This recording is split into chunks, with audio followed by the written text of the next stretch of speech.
आज न्यूज़ की budget transmission में एक बार फिर खुशामदीद कहेंगे और जाहिर है कि अब 9 जून को बजट पेश होना है। वंस अगेन ये बजट किस हवाले से, 2-3 हवालों से बहुत जो है वो अहम उस पर देखा जा रहा है। सबसे पहले तो ये कि ये इलेक्शन ईयर का बजट होगा। इलेक्शन ईयर के बजट में अमूमन हुकूमत की कोशिश होती है, हुकूमत वक्त की, कि वो अवामी बजट पेश करे। बट अगेन कि इस वक्त पाकिस्तान में जो कंस्ट्रेंट्स हैं हमारी इकॉनमी को लेकर, उसमें गुंजाइश नहीं निकल रही किसी भी तरीके से। फिस्कल स्पेस ना फिस्कल साइड पे और ना ही मॉनेटरी साइड पे कोई ऐसी स्पेस मिल रही है कि कोई आवाम दोस्त बजट पेश किया जाए। और IMF का ये कहना है कि आप रियलिस्टिक अप्रोच के साथ हकीकत पसंदाना बजट पेश करें। बहरहाल इस वक्त हम हकीकत पसंदाना बजट भी अगर पेश करेंगे तो वो किस हद तक हमें फिजिबल हो सकता है या नहीं, इन तमाम चीज़ों को हम डिस्कस करेंगे। अपने गेस्ट पैनल का आपसे तारुफ कराते चलूँ। कराची स्टूडियो में हमारे साथ मौजूद हैं इस वक्त अंजुम निसार साहब, जो कि फॉर्मर प्रेसिडेंट है Karachi chamber of commerce and industry के। बहुत शुक्रिया अंजुम भाई आपका भी। और मिस समीना फाजिल साहबा जो हैं वो भी इस वक्त हमारे साथ मौजूद हैं। आप फाउंडर प्रेसिडेंट हैं Islamabad women chamber of commerce and industry की। और जूम कनेक्टिविटी पे हमारे साथ मौजूद होंगे अब्बास अकबर अली साहब, जो कि चेयरमैन हैं अमरेली स्टील के। और अब्बास साहब जो हैं वो बड़े तवातुर के साथ उनके जो है इस्लामाबाद क्यू ब्लॉक चक्कर लगते रहते हैं, समझाने के लिए लोगों को कि क्या मईशत किस डगर पे है और उसको कहाँ चलना चाहिए। लेकिन उनकी शख्सियत जो है वो जब हम बात करते हैं तो वो काफ़ी ऑप्टिमिस्टिक भी नज़र आते हैं, लेकिन इस्लामाबाद यात्रा से जब वापसी होती है तो वो बहुत मायूस कुन होती है। बहरहाल अब्बास साहब को भी हम गुफ्तगू में शामिल करेंगे। ज़रा अब्बास साहब को भी कनेक्ट कर लीजिएगा काइंडली प्लीज़। जी अंजुम भाई। जी सर। मेरे ख्याल से कोई इट्स बीन 2 डेकेड्स कि आपके साथ हम बजट प्रोग्राम करते हैं, बजट ट्रांसमिशन करते हैं, और आपके साथ भी 10-15 साल का जो है वो एक रब्ता है सारी चीज़ों का।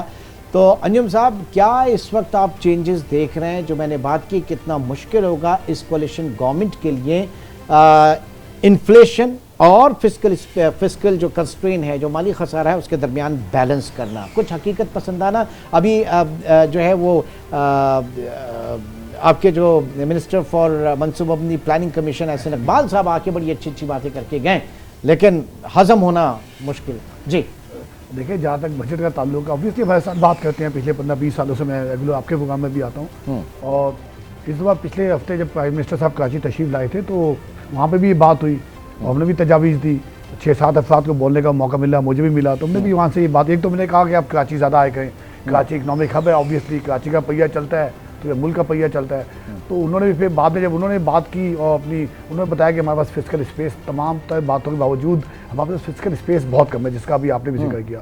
फिर परसों हम इस्लामाबाद में थे तो इसहाक डार साहब से मुलाकात हुई, वहाँ भी हम कराची चैम्बर के पूरे डेलीगेशन को लेके गए थे, क्योंकि हम काफ़ी कंसर्न है बिजनेस कम्युनिटी में। आपने खुद इन्फ्लेशन की बात की, पॉवर्टी की बात की, अनएम्प्लॉयमेंट जो मुल्क में बढ़ती चली जा रही है, जो दूसरे फैक्टर सबके सामने हैं। इंडस्ट्रियलाइजेशन का पहिया, इंडस्ट्री का पहिया चल नहीं हुआ है, इंपोर्ट्स आपने रिलैक्स नहीं की हुई, और ये मुझे समझ नहीं आती। बहरहाल उन्होंने कोशिश की, उन्होंने वहाँ पे प्रॉमिस भी किया कि हम तमाम तर मुश्किलात के बावजूद, एक आम आदमी जो हमेशा कहते भी हैं कि एक आम आदमी पे बोझ नहीं पड़ेगा। 2 बातें जहाँ बाकी मैं आगे बात करूँगा, इसमें ये 2 बातें जो बड़ी इंपॉर्टेंट है, जो 2-3 चीज़ें जो अच्छी हमारी मईशत के हिसाब से बेहतर है कि एक तो पेट्रोलियम प्राइसेस में हम नुमाया कमी देख रहे हैं। कल गो के सऊदिया ने एक 1 बिलियन बैरल कट आउटपुट का कहा कि हम कट करेंगे, उसके बावजूद उसके बावजूद भी अभी 3% आज इस वर्ष शाम को प्राइसेस नीचे गिर गई हैं। सेकेंडली, तमाम एडिबल ऑयल जो हमारी बहुत बड़ी इंपोर्ट है $5-6 बिलियन की, उसके अंदर नुमाया कमी है। सनफ्लावर, खाने पीने का तेल, तमाम चीज़ें नीचे आ रही हैं। हमारी जो वीट की जो क्रॉप है, इस साल वो बम्पर क्रॉप होगी 10 साल के बाद, जो कि हम वहाँ पे थे। इसलिए कॉटन की बेल्स माशाल्लाह अच्छी जा रही हैं, जो शायद अच्छा 10 बिलियन टच कर जाए, तो बहुत अच्छी बात है। ये सब चीज़ें कल मिनिस्टर ऑफ प्रोविंशियल मिनिस्टर भी आए थे पंजाब से चैम्बर। अब आ जाते हैं दूसरी साइड पे, ये जो बजट पेश करने जाए, देखिए इसमें सबसे बड़ा फैक्टर है कि एक ज़माने में हम कहते थे जी हमारा जो डिफेंस का बजट, बहुत सारा बजट डिफेंस खा जाती है, वहाँ पे चला जाता है।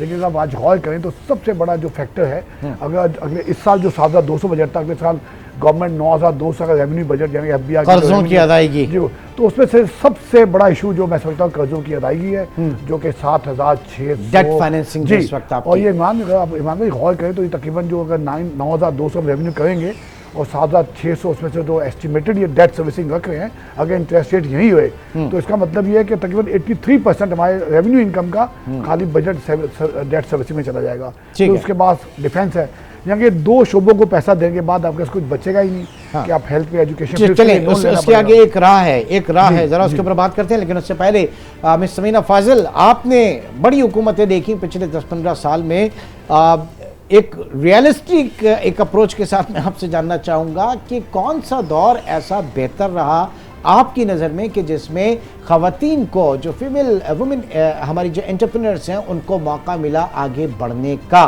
क्योंकि ये तमाम जो इकोनॉमिक मसाइल हैं वो तो हर के लिए हैं, वो कराची से खैबर तक सबके साथ मसाइल हैं, बट जो फीमेल एंटरप्रेन्योर्स हैं पाकिस्तान में जिस तरीके से आगे बढ़ रही हैं, बढ़ना चाहिए, तो वो कौन सा दौर एक बड़ा आप समझती हैं कि बेहतर था निस्बतन? जी, बिस्मिल्लाहिर्रहमानिर्रहीम। सबसे पहले तो आपका शुक्रिया। इत्तेफाक था कि मैं कराची में थी तो आपके प्रोग्राम में मैं शामिल हो गई, वरना अक्सर हमारी ऑनलाइन बात होती है। आप जैसे बात कर रहे हैं, मैंने तकरीबन 4 हुकूमतें देखी हैं जब से मैं अपना बिज़नेस कर रही हूँ और चेंबर के लिए काम कर रही हूँ। तो सबसे पहले तो ये कि मुशर्रफ साहब के दौर में ये हुआ कि ख़वातीन को बहुत प्रमोशन मिली, और बल्कि जो हमारे चेंबर्स जो थे तब भी जो है उनको अमेंडमेंट में शामिल किया गया लॉ के अंदर।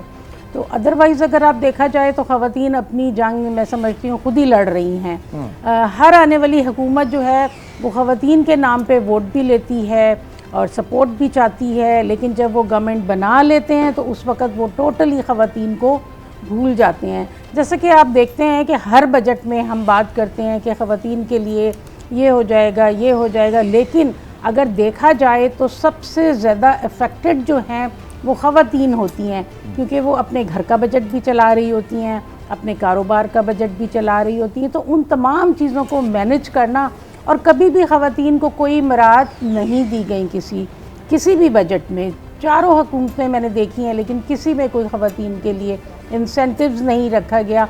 कह जाएगा कि हर बजट से पहले ख़वातीन अपनी तजावीज़ भी भेजती रहती हैं, मुसलसल राब्ते भी करते हैं, गवर्नमेंट के साथ भी होता है सारा कुछ, लेकिन जब बजट सुनने के लिए बैठते हैं तो पता चलता है कि ख़वातीन के लिए कुछ नहीं है, और तमाम चीज़ें जो हैं वो बल्कि पहले से ज़्यादा महंगी कर दी जाती हैं। तो बहुत ही मुश्किलात के हालात में जो है हम लोग अपना गुजारा ये जाके कॉस्मेटिक्स और इसके ऊपर पॉलर पे और ये इतनी सारी जो महंगाई हो जाती है, तो मेरे ख्याल से आप लोगों के अपने जो इजलास में भी काफ़ी कमी हो गई होगी अफोर्डेबिलिटी के हवाले से। बिल्कुल देखें, जो है वो जायज़ चीज़ों पे अगर आप लगाते हैं, टैक्स लगाते हैं तो चलें, जो कि लेकिन जो एक आम शहरी के लिए जो चीज़ें हैं इस्तेमाल की, उनके ऊपर मैं समझती हूँ कि टैक्स नहीं लगना चाहिए।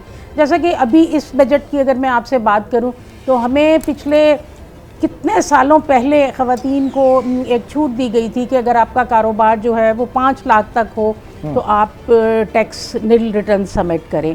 लेकिन बरसों गुजर गए, जब डॉलर आप देखें कहाँ से कहाँ पहुँच गया, दूसरी चीज़ें कहाँ से कहाँ पहुँच गई, तो इस दफ़ा हमने गवर्नमेंट से जो है वो अपनी जो सिफारिशात भिजवाई हैं उसमें हमने कहा है कि जी आप इसको मद को 5 लाख से बढ़ा के 15 लाख तक कर दें, ताकि ख़वातीन ज़्यादा से ज़्यादा जो है वो टैक्स नेस में शामिल हों और गवर्नमेंट को वो टैक्स जाए, ना कि सिर्फ इसमें कि आप निल रिटर्न सबमिट करते हैं। ठीक है अंजुम साहब, अब बात सर ये जो आपने बात की ना कि हुकूमत के पास कुछ नहीं बचता, एक डेट सर्विसिंग और फिर डिफेंस की पेमेंट के अलावा इसके बाद कुछ नहीं बचता, तो 18वीं तरमीम में 18th अमेंडमेंट के बाद वसाइल तो सारे सूबों के पास आ रहे हैं, तो हम इसके ऊपर क्यों नहीं फोकस करते? देखें ज़रा, सूबाई हुकूमतें जो हैं वो हेल्थ उनके पास है, एजुकेशन उनके पास है, और सारी चीज़ें, बहुत सारी चीज़ें उनके पास हैं, तो ये उनके ऊपर क्यों नहीं प्रेशर होता? जो प्रोविंशियल गवर्नमेंट है वहाँ से फेडरल से वो ले लेते हैं NFC अवार्ड, और उसके बाद हम देखते हैं कि 3rd tier ऑफ गवर्नमेंट जो है उनके ऊपर भी फाइनेंस नहीं जाता। ये डिस्पैरिटी बहुत बड़ी है। हम तो प्राइम मिनिस्टर को और इस्लामाबाद को ही हमेशा गर्दानते हैं, हम क्यों नहीं देते सिंध में क्या हो रहा है, पंजाब की हुकूमत क्या कर रही है, KP के बलूचिस्तान क्या कर रही है? बिल्कुल, आपने बहुत जायज़ बात की है। देखिए, प्रोविंशियल गवर्नमेंट 18 अमेंडमेंट के बाद उन पर बहुत बड़ी जिम्मेदारी बनती है। और देखें, एक सब्जेक्ट को ही आप ले लें, एग्रीकल्चर सेक्टर को प्रोविंशियल के अंदर दिया गया। अब एग्रीकल्चर सेक्टर GDP का 20% है, यहाँ के तकरीबन 60-65 अरब बिलियन डॉलर की एक GDP का, लेकिन उसमें जो टैक्स है शायद वो ना होने के बराबर 1% भी नहीं है। अगर खाली एग्रीकल्चर जो इनकम है, जिसकी इनकम होती है, ठीक है, जो किसान इनकम से नीचे होंगे वो नहीं देंगे, जिनकी इनकम से ऊपर है वो दें, तो मुल्क में बहुत बड़ा रेवेन्यू के बाद GDP to tax to GDP बढ़ जाए। लेकिन अनफॉर्चुनेटली कोई भी प्रोविंशियल गवर्नमेंट, चाहे पंजाब हो, सिंध हो, किसान हो, वो एग्रीकल्चर सेक्टर से टैक्स लेके अपने किटी में नहीं लेते, और उसका नतीजा ये है कि वो ज़्यादातर डेफिसिट में रहते हैं, और इस पर बिल्कुल देना चाहिए। और जो फर्स्ट तो वो जो पॉलिटिकल इलीट असेंबलीज के अंदर बैठी है, एग्रीकल्चरिस्ट असेंबली के अंदर बैठे हैं, जो लॉ मेकर्स हैं, कुछ अगर हम बात करते हैं तो फिर वो हो जाता है उनका इस्तेहकाक मजरू हो रहा है। लेकिन बात सारी है कि आप क्यों उनको एग्जम्पशन दे देते हैं, क्यों इसके ऊपर आप आ जाते हैं कि जनाब प्रोविंशियल टैक्स है, प्रोविंशियल मैटर, और वहां पे आप होल्डिंग के ऊपर उनकी एक्चुअल प्रोडक्टिविटी के ऊपर नहीं ले रहे। जी बिल्कुल। देखें, ये बहुत बड़ा एक अलमिया भी कह लें। मैं समझता हूँ जो हमारी जो असम्बलीज हैं, चाहे सेनेट हो, चाहे कौमी असम्बली हो, उसमें बहुत बड़ी तादाद उन सेक्टर्स के जो उन लोगों की है जो एग्रीकल्चर बैकग्राउंड से आते हैं, और उनको तो चाहिए कि इसके अंदर कंट्रीब्यूट करें। आखिर वो अपने हल्के से आते हैं, बिल्कुल अपने हल्के की सपोर्ट करें, वहाँ देखें इंफ्रास्ट्रक्चर पे हेल्प करें, एजुकेशन पे करें। लेकिन साथ साथ उनको अपना जो जब टैक्स की बात आती है तो उनको जो भी इनकम लेवल है, थ्रेश होल्ड है, उससे ऊपर जब भी हो तो उनको इनकम वहाँ पे देनी चाहिए। ये बहुत बड़ा इशू है, हमेशा से रहा है। ये जीडीपी का 5वां हिस्सा है, उसके अंदर से मिलने से पाकिस्तान के जो ये रेवेन्यू, जो IMF की डिमांड है, जो भी हम बात भूल गए, आपने जो शुरू में बात की, इस बजट के अंदर बहुत बड़ा फैक्टर ईमान भाई होएगा IMF का। IMF के बगैर बजट बन रहा है तो दूसरी सूरत हाल होगी, अनसर्टेनिटी होगी, और उसका प्रेशर यकीनन हमारी करेंसी पे आता है, और करेंसी की स्टेबिलिटी बहुत इंपॉर्टेंट होती है। बात ये है कि IMF के बगैर एक आदादोशुमार आपने देने, बजट आपने देना है, जो कुछ देना है, लेकिन असल मसला ये है कि जो भी नई गवर्नमेंट आएगी वो उसको लामहला IMF जाना पड़ेगा।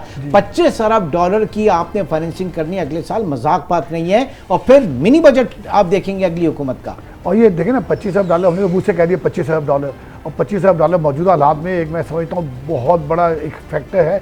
कैसे लाएंगे, कहाँ से लाएंगे अगर IMF पैकेज में नहीं है? आपकी एक्सपोर्ट्स नीचे जा रही हैं, आपकी रेमिटेंस नीचे हैं, आपको इनफैक्ट लोकल रेवेन्यू भी, ये जो महीना जो आखिरी महीना है ये हमारे फिस्कल ईयर का 22-23 का, उसके अंदर मुझे बहुत बड़ी नुमाया कमी आई आपके रेवेन्यू के अंदर। 400-500 बिलियन डॉलर रुपीज़ का अमूमन क्या होता था, विदहोल्ड करके और आप एडवांस टैक्सेस में लेके और पूरी खाना पूरी अब आप नहीं कर सकते। तो इसका नतीजा क्या निकला? अनसर्टेनिटी। एक तो पोलिटिकल अनसर्टेनिटी होती है, उस पर हम आज बात नहीं करेंगे क्योंकि बजट का टाइम है। एक होती है इकोनॉमिक अनसर्टेनिटी, उसकी वजह से उसका बहुत बड़ा, तो ये इकोनॉमिक अनसर्टेनिटी का असर अगले मैं तो समझता हूँ कि 2 साल तक हमारा बड़ा मुश्किल टाइम है पाकिस्तान। अच्छा, फिर हम इलेक्शन साल है, 3 महीने बाद इलेक्शन में हमें जाना पड़ेगा, तो निगाह गवर्नमेंट आएगी। अब निगाह गवर्नमेंट अगर 9वां और 10वां पैकेज IMF से डील करने जाती है तो क्या स्ट्रेंथ होगी, क्या उनके पब्लिक की सपोर्ट होगी? एंड प्रोवाइडेड कि अभी जो निगरान गवर्नमेंट है पंजाब के अंदर है, KPK में है, तो वहां पे बजट क्या होगा, वो कैसे पेश करेंगे, ये भी एक सवाल है ना। बहुत बड़ा सवाल है। तो हमें ये एक जो उस दिन बात की, सागदा साहब तो कॉन्फिडेंट नजर आए थे, अच्छी बात है,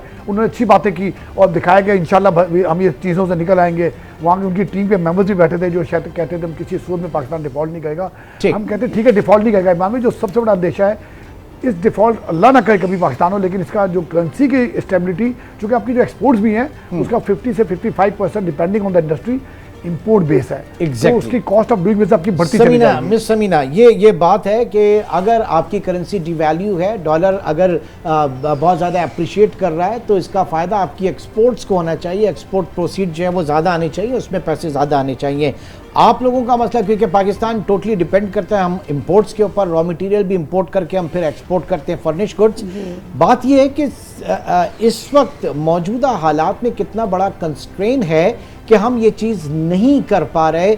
और आप लोगों का तो एक और सबसे बड़ा मसला एक्सेस टू फाइनेंस है, क्या उसके ऊपर कभी कुछ आगे बढ़ी? क्योंकि मैं 2-3 साल पहले भी आपसे ये बात हो रही थी, अब भी वो एक्सेस टू फाइनेंस बहुत बड़ा मसला है आप लोगों के लिए। जी बिल्कुल, एक्सेस टू फाइनेंस बिल्कुल मसला तो है, लेकिन इस वक्त मैं समझती हूँ कि स्टेट बैंक जो है वो कुछ सीरियस है और उन्होंने इंस्ट्रक्शंस दी हैं दूसरे बैंक्स को कि ख़वातीन के लिए स्पेशल लोन्स जो हैं वो निकाले जाएं। बल्कि जब कोविड आया तो मुसलसल स्टेट बैंक के साथ हम लोगों ने वर्किंग की और उसमें जो है वो 5% तक ख़वातीन को लोन के अंदर जो है मार्कअप पे उन्होंने देना शुरू किया। तो अभी हमारे बहुत सारे ऐसे मेंबर्स हैं जो कि वो लोन अवेल कर रहे हैं, लेकिन स्टिल मैं समझती हूँ कि कुछ और उसमें ख़वातीन को जो है वो मुराद देनी चाहिए जिन लोगों के पास कुछ इस तरह के एसेट्स नहीं हैं, ताकि वो अपना बिज़नेस स्टार्ट करें।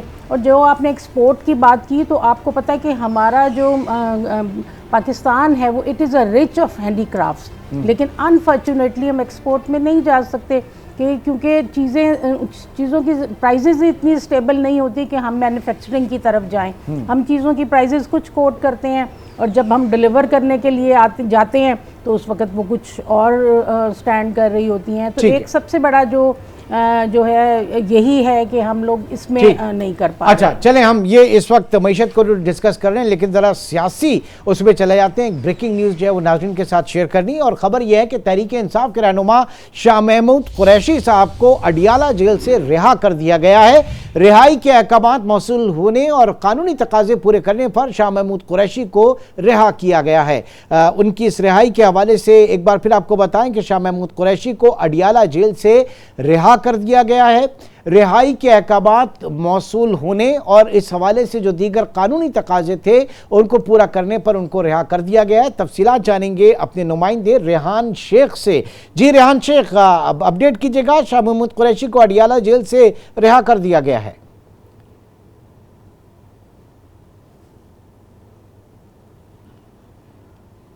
राब्ता कायम करने की कोशिश करेंगे अपने नुमाइंदे से, लेकिन इस दौरान आपको बताएं कि तहरीक इंसाफ के रहनुमा शाह महमूद कुरैशी को अडियाला जेल से रिहा कर दिया गया। रिहाई के अहकामात मौसूल होने और कानूनी तकाजे पूरे करने पर शाह महमूद कुरैशी को रिहा किया गया है। बहरहाल ये आप मनाजिर इस वक्त देख सकते हैं। शाह में ये फाइल फुटेज है पहले के, जो इसके बाद इनको गिरफ्तार कर दिया गया था और शाह महमूद कुरैशी को अडियाला जेल से रिहा कर दिया गया है। और अब देखना यह है कि आगे क्या सूरत हाल, सियासी सूरत हाल बनती है, क्योंकि आजकल जिस दौर में अंजुम भाई हम देख रहे हैं कि उसमें एक जेल से आप रिहा होते हैं और दरवाजे पर आपको जो है दोबारा गिरफ्तार कर लिया जाता है।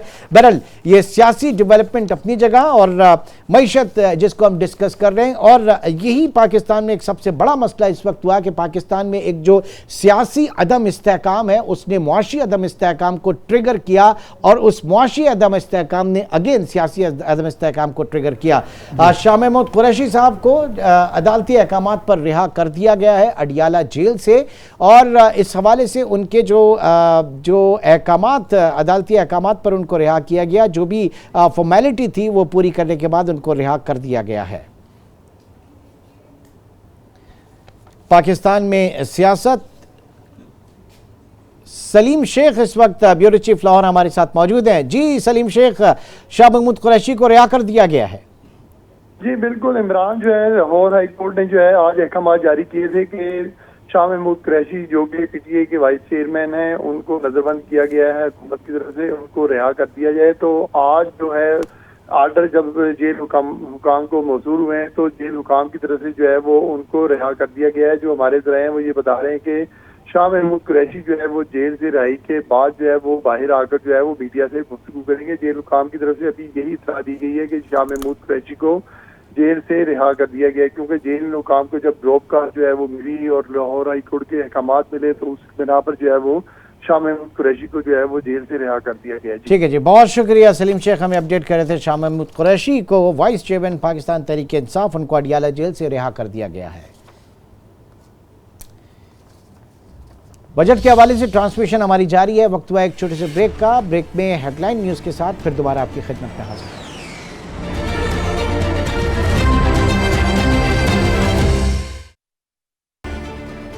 Welcome back. गुफ्तगू का सिलसिला आगे बढ़ाते हैं बजट के हवाले से, और अब्बास अकबर अली साहब भी इस वक्त हमारे साथ मौजूद हैं, चेयरमैन अमरेली स्टील। अब्बास साहब, ये जो नया बजट लगने जा रहा है, इसके जो प्रपोजल्स आए उसमें तो एक बड़ी ख़तरनाक चीज़ आप लोगों के लिए आ गई है, टैक्स ऑन कंपनीज रिजर्व्स और मैट यानी मिनिमम एसेट टैक्स ये लगने जा रहा है। तो ये एफबीआर क्या कर रहा है इस वक्त? ये सारी चीज़ें बड़ी स्क्वीज नहीं हो जाएगी आप लोगों की? फाइनेंशियल कंस्ट्रेंट नहीं हो जाएगा पाकिस्तान में कॉर्पोरेट सेक्टर के लिए अगर ये होता है तो? जी बिल्कुल, ये तो बड़ी ख़तरनाक चीज़ है, और जो बाकी डी इंडस्ट्रियलाइजेशन से इंडस्ट्री बची है वो भी आहिस्ता आहिस्ता ख़त्म होने वाली जाएगी, क्योंकि रिजर्व्स के ऊपर में अब क्या टैक्स कैसे लगा सकते हैं? ये तो डबल टैक्सेशन है और it is against the constitution. ये तो कोर्ट के अंदर में फ़ौरन क्या नाम है लोग चले जाएंगे और कोशिश करेंगे कि स्टे मिल जाए, क्योंकि देखिए ये टैक्स जो है कमाया हुआ पैसा है, टैक्स दिया हुआ पैसा है, तो आप कैसे इसको छीन सकते हो लोगों की जेब से?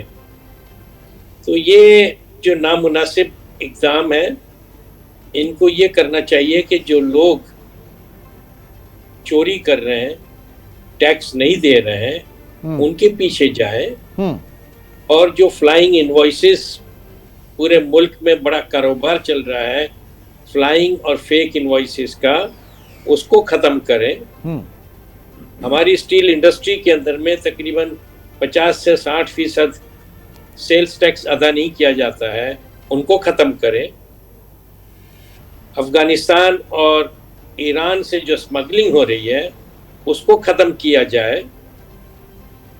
ईरान से जो लीगलाइज्ड स्मगलिंग हो रही है, जहाँ 20 टन से 40 टन डिक्लेयर किया जाता है और ट्रेलर के ऊपर में 100 और 120 टन होता है, हाँ। तो लिहाजा कस्टम को चाहिए कि जी 120 टन के ऊपर में वो जीडी की फाइल उठाए और जीडी 120 टन की उनको ये करें।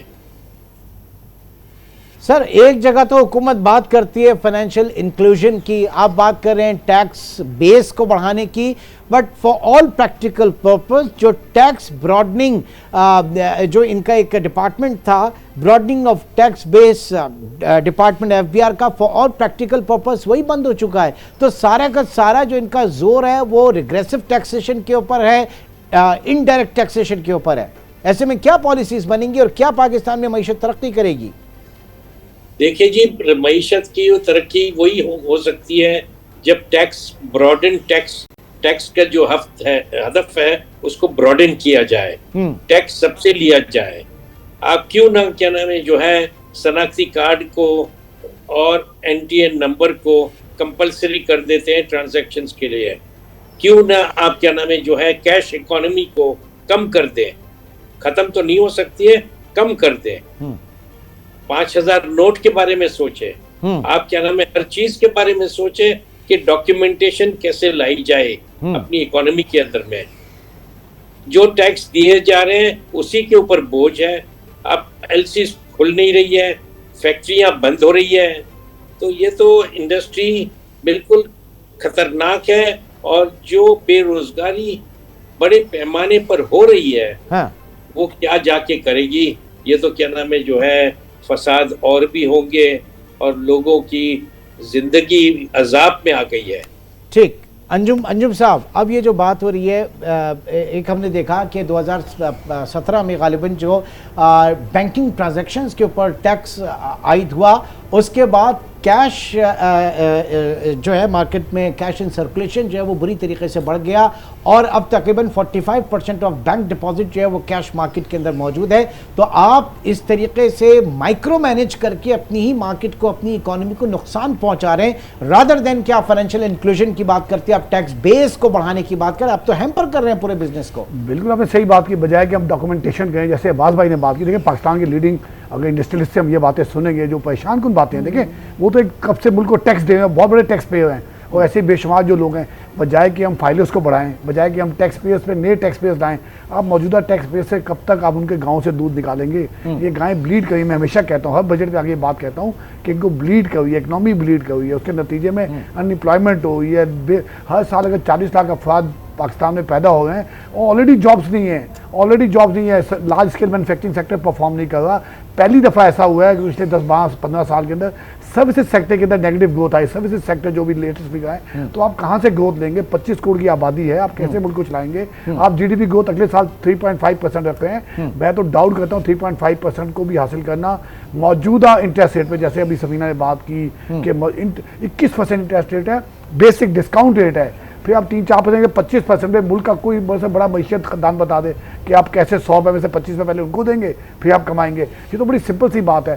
तो आप अपने बिजनेस लोगों को मारते चले जाएंगे, इंडस्ट्री बंद हो रही है। प्रोग्राम में वक्त की भी कमी है। अब एक बार फिर जरा अब्बास साहब आपकी तरफ आना चाहूंगा। बात यह है कि ये जो पॉलिसीज हैं ये क्यू ब्लॉक में बैठे हुए जो हमारी जो ब्यूरोक्रेसी है उसके ऊपर जरा आप ये मुझे बताइए कि जो मिनिस्टर्स आते हैं, जो पॉलिटिकल गवर्नमेंट आती है, वो तो एक विजन लेकर आती है या नहीं आती हैं, अवाम उनसे उम्मीद लगाते हैं, लेकिन असल बजट, असल मईशत को लेकर तो हमारी ब्यूरोक्रेसी चलती है। उनके जहनों में क्या है?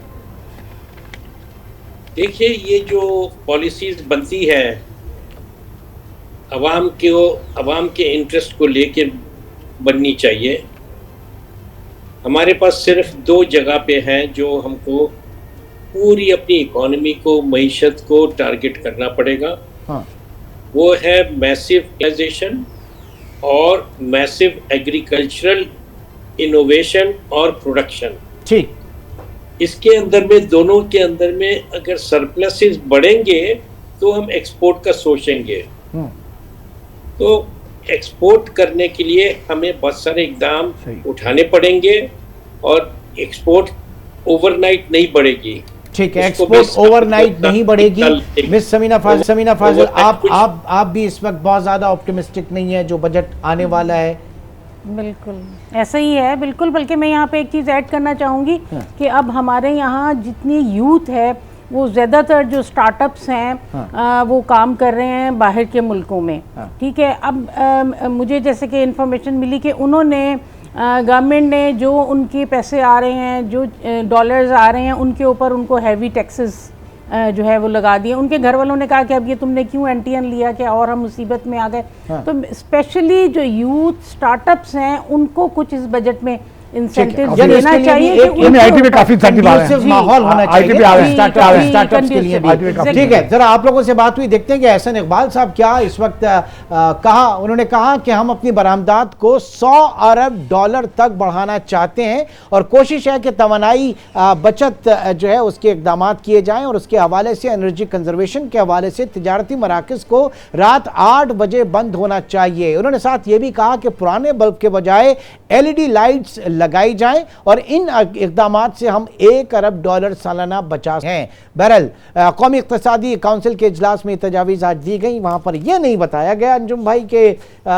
जो हमारे कर्जा भी अगर लेने जाते हैं तो जहाज़ भर भर के हमारे वज़रा और मिनिस्टर्स और स्टेट मिनिस्टर्स और ये सारे लोग पहुँचते हैं। तो वंस अगेन बड़ी किताबी बातें, इस दुआ के साथ कि कुछ हमारे इकनॉमिक मैनेजर्स जो हैं वो ग्राउंड रियलिटी का भी अंदाज़ा करें कि बजट सिर्फ एक एक्सरसाइज जो है वो गोरख धंधा ना हो, इस मुल्क को आगे लेकर चलने के लिए कोई हकीकी कोशिश भी हो। बहरहाल ये सारे इकदाम और ये सारी चीज़ें, तकरीरें हम दिहाइयों से सुनते आए हैं और अगर यही रवेश रही तो आगे भी सुनते जाएंगे। बहुत बहुत शुक्रिया अंजुम निसार साहब, समीना फाजिल साहिबा और अब्बास अकबर अली साहब हमारे साथ मौजूद रहे आज के इस प्रोग्राम में। नाज़रीन, कल शाम 5 बजे इसी पूरी बजट ट्रांसमिशन को हम एक बार फिर आपके सामने लेकर आएंगे। टिल देन टेक केयर, अल्लाह हाफ़िज़।